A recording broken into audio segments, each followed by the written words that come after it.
আচ্ছা, আসন্ন ডাকসুতে আমি আসলে মেন্টালি ক্রীড়া সম্পাদক পোস্টের জন্য পদপ্রতিষ্ঠা করছি এবং এর পাশাপাশি আমি সমন্বিত শিক্ষার্থী সংসদ যে প্যানেল আছে সেখান থেকে প্রতিনিধিত্ব করছি।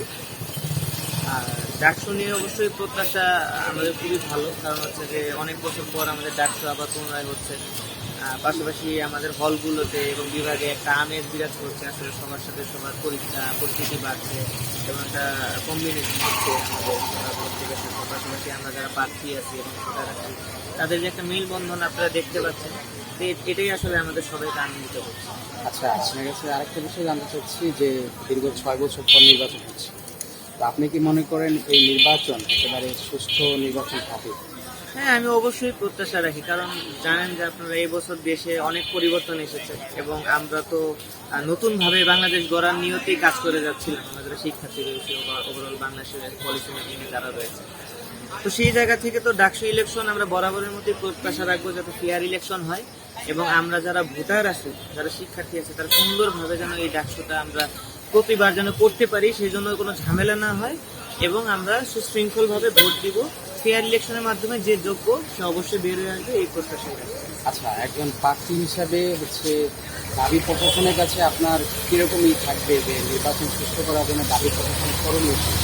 শুরুতে দাবি প্রশাসনকে আসলে আমি ব্যক্তিগতভাবে ধন্যবাদ জানাবো যে এত বছর ধরে তারা এই উদ্যোগটা নিয়েছে এবং আবার এই দাবিও আমরা রাখি যেন প্রতি বছরই ধারাবাহিকভাবে আমাদের ডাকসু হয়। আর দ্বিতীয়ত প্রশাসনিকভাবে আমাদের প্রশাসন চাইলে কিন্তু অনেক সুন্দরভাবে এই বিষয়টা গুছিয়ে আনতে পারে, যেমনটা আমরা শুরু থেকেই দেখছিলাম। টাইম টু টাইম আসলে তারা তফসিল ঘোষণা থেকে শুরু করে চূড়ান্ত প্রার্থী তালিকা দিবে সামনে এবং চূড়ান্ত ভোটার তালিকা তারা দিয়েছে, প্রার্থীদের নমিনেশন তারা দিয়েছে।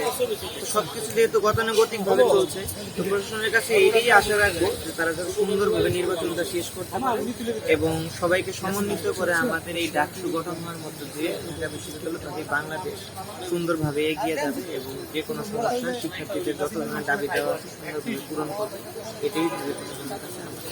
আচ্ছা, আপনি কি মনে করেন যে যে যে নির্বাচন, এই নির্বাচনকে ঘিরে কি কালো টাকার যে একটা ছড়াছড়ি এটা কি আছে বলে আপনি মনে করেন? আসলে যা রটে তা কিছু হলেও বটে। তো এই জায়গা থেকে আসলে আমরা বলবো, আমরা যেহেতু সবাই শিক্ষার্থী, কোনো প্রকার আর্থিক লেনদেন কিংবা ছড়াছড়ি এটা আসলে কারা করবে বা কারা করতে পারে আপনারাই আসলে দেখতে পারবেন ইন ফিউচার। তো আমরা চাবো আসলে এই ধরনের মানুষজন বা এই ধরনের প্রার্থীদের থেকে অবশ্যই সাধারণ শিক্ষার্থীরা মুখ ফিরিয়ে নেবে, কারণ আমরা চাইবো শিক্ষার্থীদের আসলে অতটা আয়ের উৎস নেই, আপনারা জানেন। তো যারা সাধারণ শিক্ষার্থী আছে, সাধারণ পরিবারের যারা ছাত্র আছে, যাদের মধ্যে নেতৃত্ব গুণাবলী আছে, তারা অবশ্যই এইসব জায়গায় এগিয়ে আসবে এবং তারা যদি টাকার কাছে হেরে যায়, এই জিনিসটা তো আসলেই খুবই নেককারজনক এবং লজ্জাজনক বলে আমি মনে করি। তাই যারা প্রার্থী আছেন তাদের কাছে অবশ্যই চাওয়া থাকে যে টাকা দিয়ে নয়, শিক্ষার্থীদের মন জয় করার মধ্য দিয়ে আপনারা এই ডাকসুতে আসবেন। আচ্ছা, আপনি কি মনে করেন যে আপনি যদি নির্বাচিত হতে পারেন তাহলে দাবি প্রশাসন দাবি নিয়ে এই ঢাকা বিশ্ববিদ্যালয় নিয়ে আপনার কি প্রতিক্রিয়া থাকে? আমি যদি নির্বাচিত হতে পারি, দেখেন আমি হচ্ছি স্পোর্টসের মানুষ, তো সেইখান থেকে আমাদের ঢাকা বিশ্ববিদ্যালয়ের খেলাধুলার জগতে অনেক ধরনের সমস্যা রয়েছে। যেমন আমাদের ক্রিকেটের সমস্যা রয়েছে সব স্পোর্টসের চেয়ে অধিক, এবং অন্যান্য স্পোর্টসেও সবখানেই আসলে সমস্যা লেগেই থাকে, সেগুলো সমাধান হয় না, এইভাবেই চলছে। তো ব্যক্তিগতভাবে আমি আসলে আপনাদের স্ট্রাকচারাল বিষয়গুলো বলি, আমাদের সেন্ট্রাল ফিল্ড যেখানে আসলে খেলাধুলো হয় ঢাকা বিশ্ববিদ্যালয়ের সকল খেলাধুলো, সেখানে মাঠের অবস্থা খুবই বাজে অবস্থা, বেহাল দশা, এবং প্রশাসনের সাথে আমরা বিগত বছর ধরে বারংবার বসেছি, কথা বলেছি, কিন্তু মাঠের আসলে সামগ্রিকভাবে উন্নতি আমরা দেখি। আমাদের প্র্যাকটিসের নেটগুলো ছিঁড়া এবং সেন্টার উইকেট সারা বছর অযত্নে অবহেলায় পড়ে থাকে। আমাদের ক্রিকেটে থেকে শুরু করে সব স্পোর্টসে কোঠার প্লেয়াররা থাকে, আপনারা জানেন, তারা আসলে সাধারণ শিক্ষার্থীদের যে একটা উপস্থিতি সেটা কিন্তু অনেক হারে কমে গিয়েছে এবং যে খেলার যে সামঞ্জস্যতা এবং দল গঠনের যে ক্ষমতা সেটা কিন্তু আমরা দেখতে পাচ্ছি।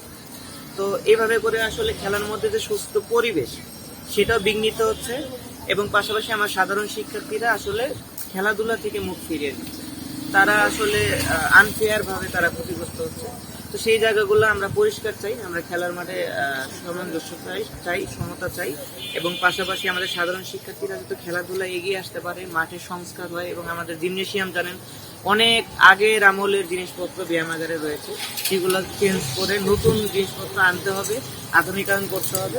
পাশাপাশি আমাদের ইনডোর গেমসের যে বিষয়গুলো সেগুলো বাড়াতে হবে এবং আমাদের সব খেলায় সাধারণ শিক্ষার্থীরা যাতে সুন্দরভাবে স্বতঃস্ফূর্তভাবে অংশগ্রহণ করতে পারে সেটা নিশ্চিত আমি করব, সেই প্রত্যাশা আমি রাখছি। পাশাপাশি আমাদের মেয়েদের খেলায় হল ভিত্তিক যে খেলাগুলো হয় সেখানেও আসলে কোটার প্লেয়ার এবং সাধারণ প্লেয়ারদের মধ্যে যে লড়াই হয়, প্রতিযোগিতা হয়, সেটাও আসলে সুস্থ প্রতিযোগিতা বলে আমি মনে করি। কারণ একটা টিমে যখন কয়েকজন ভালো প্লেয়ার থাকে, প্রফেশনাল প্লেয়ার থাকে, তো সাধারণ শিক্ষার্থীরা তো অবশ্যই সেখানে আসলে প্লেয়ার ভাবে কোনো খেলাটা হয়। এই জিনিসগুলোর পরিবর্তন আনতে চাই।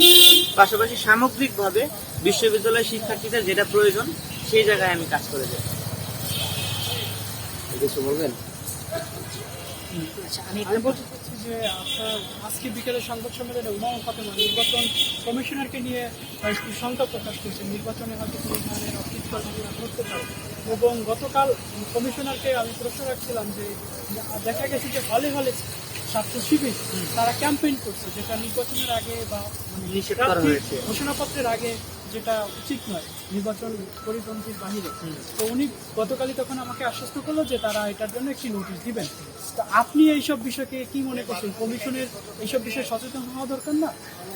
অবশ্যই সচেতন হওয়া দরকার এবং আমি মনে করছি অবশ্যই নির্বাচন কমিশন থেকে তো আমাদের নোটিশ প্রদান করা হয়েছে, যাতে আমরা হলগুলোতে কিংবা কোনো জায়গায় আমরা 26 তারিখের আগে প্রচারণা না করি কোনো প্রার্থী।